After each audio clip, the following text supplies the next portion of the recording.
Hi guys, welcome to Monitoring and Evaluation Made Simple. I'm your host, Coach Alexander. I'm so glad that you've joined me today. We're going to be looking at the M&D question and answers. This is episode 4. So far, I've been doing this to help different people around the world answer some of the common questions that come in any M&D exam or assignment or tutorial. So if you're here for the very first time, please don't forget to subscribe to this channel because on a regular basis, I post updates in relation to monitoring and evaluation.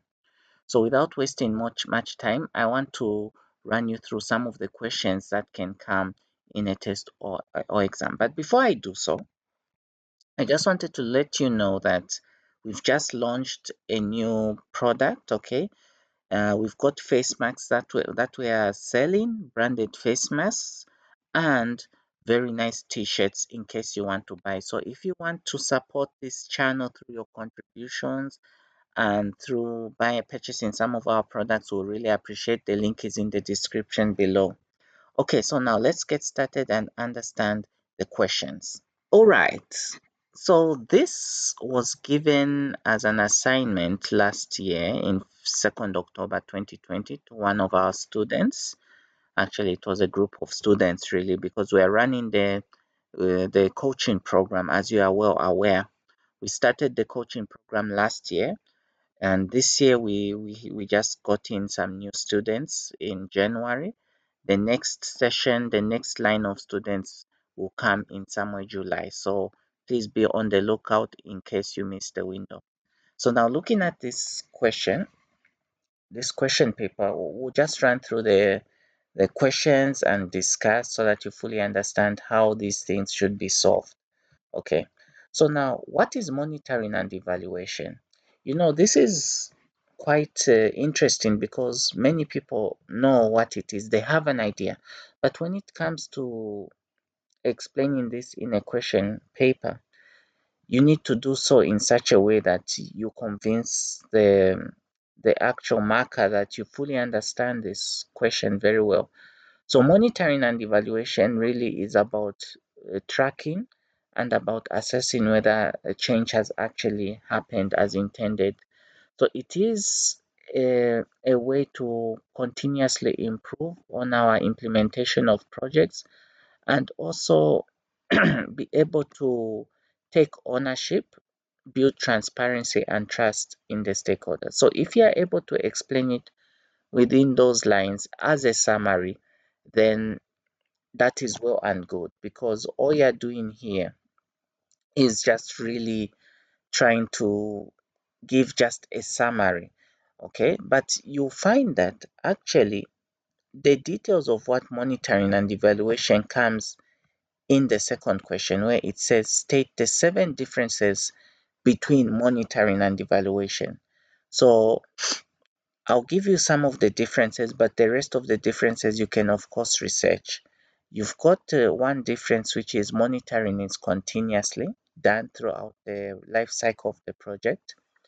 But for the evaluation part, it's done at certain points in time. So as you are well aware, it's done at the baseline stage. You've got the midterm evaluation. You've also got the endline evaluation. So those are the different points in time it can be done. But you find that monitoring, if you look at monitoring, it's usually done at the lower end of the indicators. You usually do it for indicators such as the input indicators, output indicators. But when it comes to evaluation, you're really doing it at the high level indicators, such as the outcomes and the impacts. Okay. So monitoring is a very useful way to check whether progress has been done. It's a tracking mechanism, but with evaluation, you are actually doing an in-depth assessment. And usually what happens in the evaluation, you are usually measuring efficiency, effectiveness, sustainability, and things like that. Okay. So I would like you to take time to revisit some of the materials that are online. I've done a few videos of explaining the actual key differences between monitoring and evaluation on this channel. So you can also do well to look at some of the videos that I've done explaining this. Okay, so explain who conducts monitoring and who conducts evaluation. It's a very good question, guys. And the thing is that the monitoring is done usually by the people who are implementing the project. All right. So, of course, you can hire a consultant to do the monitoring, but it becomes way too expensive and I don't think it's sustainable. So, what normally happens is that you, as an organization, have staff involved who are going to actually do the data collection, analysis, and report writing of activities that have been undertaken. But the evaluation, the interesting part is that it's usually done by, yeah, actually, just to tell you that it's always done by an independent person. That's how it should be. But if you're doing an internal evaluation, if you're doing an internal evaluation, there's really no harm to do it in-house so that you prepare yourself for the evaluation that will be done by the independent person. All right, so that's something you should keep in mind. The monitoring is done by internal staff, but the evaluation is usually done externally. Okay, so explain how monitoring and evaluation is done step by step. So, guys, I have to let you know this that this is where, interestingly, people fail to explain, even the experts. So, the monitoring and evaluation process is really straightforward if you come to think about it. And when you are able to outline it step by step, you can get your maximum marks with no problems at all. So, the first step is the desk review. So when we say desk review, you have to review all the documents related to the project. So you review them, you analyze them, you understand them, and then you fully get to know what exactly is it you are going to be measuring. Okay, so that's the first point. You have to get to understand what exactly it is you'll be measuring. So after you do the desk review, you have to do the development of the data collection tools. Okay, so the data collection tools are the tools you use to collect the data, and all these tools should be well aligned to the logical framework or the monitoring and evaluation framework for that project or for the organization. So I know I'm going a bit too detailed here, because sometimes you find that organizations will have an M&D system for the organization and not for the project. But regardless of what it's for, you can still be able to develop these tools whichever way it's aligned to. So after you've developed the tools, you pre-test those tools, okay, to see whether they are functioning okay. So the pre-testing is done on a smaller coverage so that you get to understand whether these tools are actually getting the information you want. Okay, then after pre-testing the tools, you now go and do your data collection. So the data collection is done in the field. Okay, if it's not in the field, if you are relying a lot on information from other parties, you go and collect the data. So after you collect the data, you enter that data into a statistical software, analyze that data, and write the report. After writing the report, you offer recommendations, and then corrective action is undertaken by management. Okay, so those are the steps. So if you explain all these questions in detail, you can get your maximum marks of 15. Okay, let's go to question 2. It says, the project entitled Increasing Farmer Resilience to Climate Change, Upscaling Market-Oriented Climate Smart Agriculture Project was launched in Swaziland. Project document attached. You have been employed as a monitoring and evaluation officer. Okay. All right. So now let me just give me a few seconds. I open that project document. I'll be back. Okay. Just give me a few seconds. I open it. Hello guys. Okay, so this is the project. So this is the Swaziland increasing farmer resilience to climate change. So this project document, I got it from the internet. Okay, so it is well elaborate. Okay, so this is what happens when you are doing certain questions. You'll actually be given these kind of documents to refer to, so that the examiner will try to assess the way you're able to really articulate issues. So the results framework is clearly outlined here. Okay, so the indicators are clearly outlined. Okay, so everything is in this project document, and you need to refer to it as you are answering question 2. Okay, so now getting back to the question paper, list all the indicators of that project. Okay, so to list all the indicators of this project, you simply have to look at all these indicators that are listed here. Okay. So the indicators are clearly outlined. So all you do, you just list them. That's all you do. So if it's an indicator at output level, you list all these indicators. You list all these indicators. And basically, guys, these are free marks. Okay, if you come to think about it, these are really free marks, guys. Free marks, free for all. Okay, so you just list all these indicators, free marks. Okay, it's copy and paste. And as you can see, these are 80. This question is worth 85 marks. So develop indicator reference sheets for 10 indicators using your own understanding. So this is where it gets a little, tough for some. The indicator reference sheets, let me just scroll down. I hope maybe they have a sample here. Yeah, here is a sample. No, no, this is not an indicator. It almost looked like one. Okay, let me just, if you give me just a few seconds, let me open the indicator reference sheet. Okay, just give me a few seconds again. Okay, so there's an indicator reference sheet. Okay, so if you look at what is, I just downloaded this from the internet, and as you can see, what you're just simply supposed to do is use this format. Okay, so you select 10 indicators. Okay, so you have the Swaziland project here. Then let's say this indicator 1.1.1 is number of business gap compliance. Okay, all right, you just copy that indicator, you paste it here.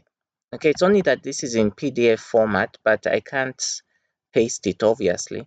But when you paste it here, you name the indicator, you put when it was established, and you define. I think this is where it's very important, guys. You need to define it the way you understand it. The whole reason why indicator reference sheets are developed is because they're useful on it really borders around data quality. So you have to learn to define these things clearly so that everybody has a standard common understanding of what it is you're measuring.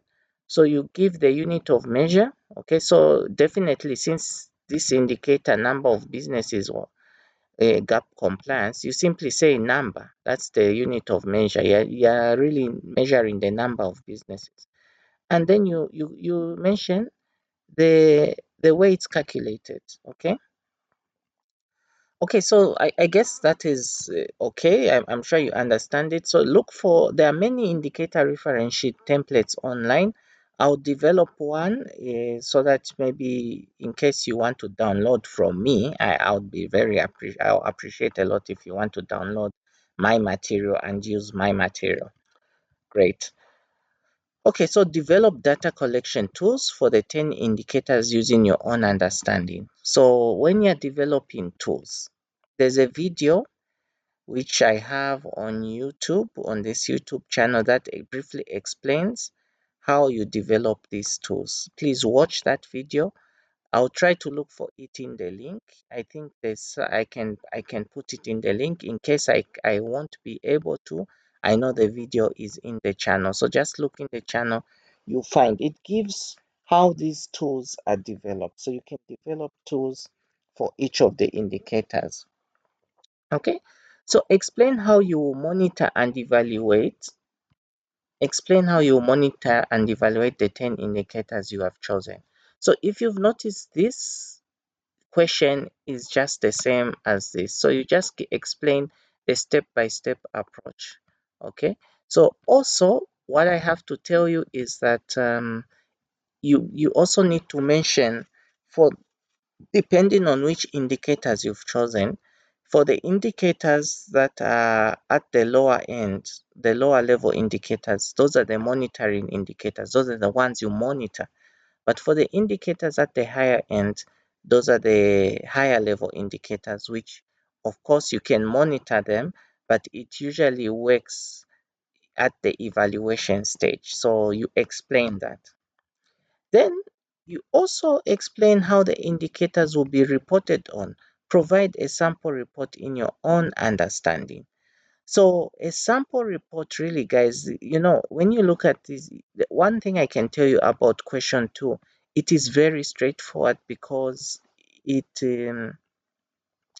it doesn't really require a lot of thinking. It's just that maybe the time might be limited, but it's very straightforward because you are using this document. Okay, so all you have to do is get a sample report of anything that you've seen, because a sample report usually has into a cover page, acronyms, table of contents, introduction, objectives, findings, recommendation, conclusion, things like that.